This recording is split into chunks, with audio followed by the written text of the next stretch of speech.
Children and fathers, employees and supervisors. Children, obey your parents in the Lord, for this is right. Honor thy father and mother, which is the first commandment with promise, that it may be well with thee, and thou mayest live long on the earth. And ye fathers, provoke not your children to wrath, but bring them up in the nurture and admonition of the Lord. Servants, be obedient to them that are your masters according to the flesh, with fear and trembling, in singleness of your heart, as unto Christ, not with eye service, as men pleasers, but as the servants of Christ, doing the will of God from the heart, with goodwill doing service, as to the Lord, and not to men, knowing that whatsoever good thing any man doeth, the same shall he receive of the Lord, whether he be bond or free. And ye masters, do the same things unto them, forbearing threatening, knowing that your master also is in heaven, neither is there respect of persons with him.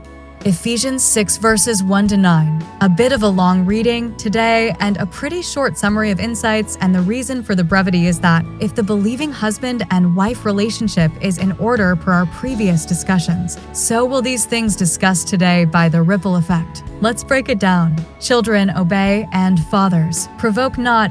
Verses 1-4 show an expectation that both children and fathers, parents, can have if the believing husband and wife relationship is demonstrating Christ and the church. The children will observe the demonstration of love and submission between their parents and will have a far easier time with their own obedience, particularly if the father, parents, is bringing them up in the nurture and admonition of the Lord. Conversely, if the believing husband and wife are not modeling their relationship as Christ and the church, all the instruction, time out, spankings, and removal of privileges cannot begin to make this right. In looking at verses 5-9, we must remember that Paul is writing believers in Ephesus, and us as well, so these are believer relationships. And the same logic applies to the servant and master or employee and supervisor relationships. Obviously, this depends on both servant and master being believers. But if the master and supervisor is a believer, then one of his highest goals for the servant and employee is for them to become believers if they are not. And a believing employee should be the best employee you could have,